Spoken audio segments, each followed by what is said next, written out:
For decades, the way we measure a country's wealth has been built around a very specific Western idea of work.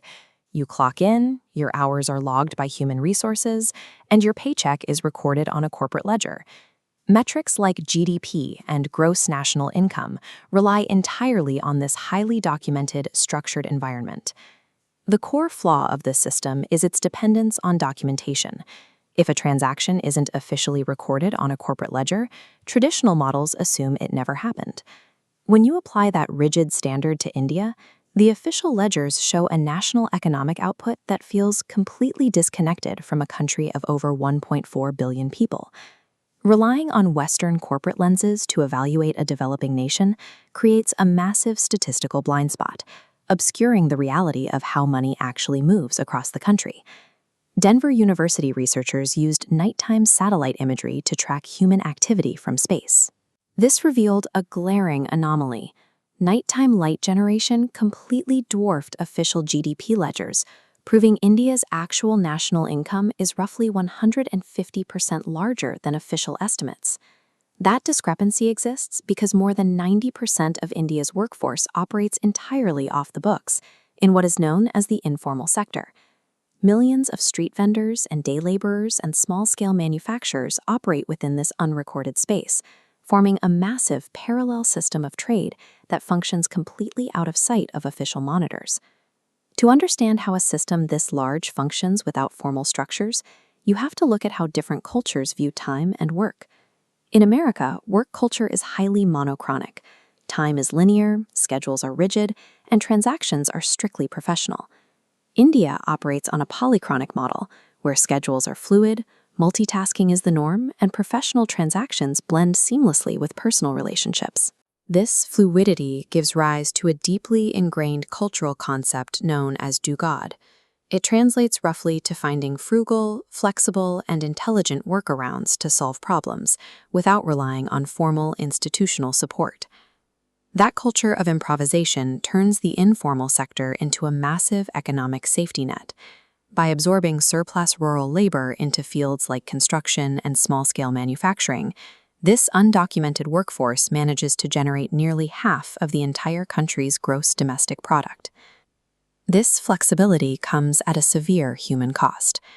This economic engine runs on the backs of millions of migrant laborers and gig workers who face highly precarious conditions, operating entirely without legal protections, minimum wage guarantees, or social security.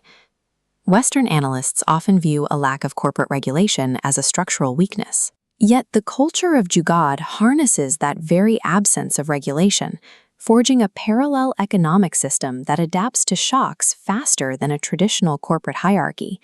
You can see the ultimate street-level manifestation of this agile economy on almost any corner in the form of the local kirana store. For years, Western retail giants assumed they could easily capture the Indian grocery market. Their models projected that top-down corporate efficiency and massive supply chains would quickly outcompete tiny, independent neighborhood shops. Instead, those small shops still control about 90% of the market. They do this through a practice called sachetization.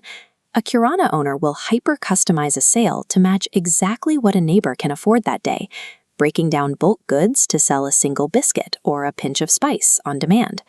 They also rely on the kata system, an informal zero-interest credit ledger based entirely on neighborhood trust.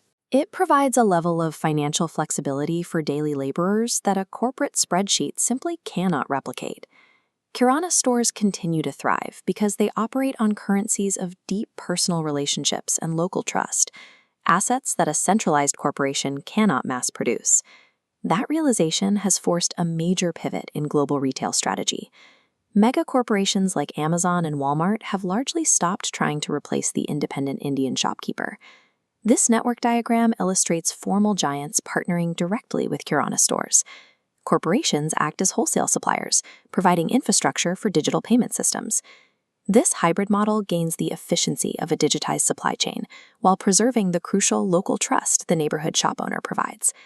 To survive in this market, the formalized Western economy had to realize it couldn't dictate the rules.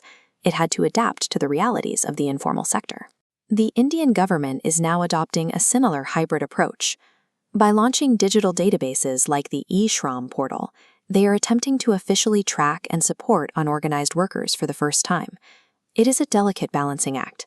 The objective is to extend much-needed social safety nets, like pensions and insurance, without suffocating the agile, improvisational nature of informal labor. As the researchers at Denver University saw from orbit, the light generated by millions of unrecorded transactions tells a clear story. An economic powerhouse does not need to perfectly mirror a highly documented Western corporate structure to generate massive wealth.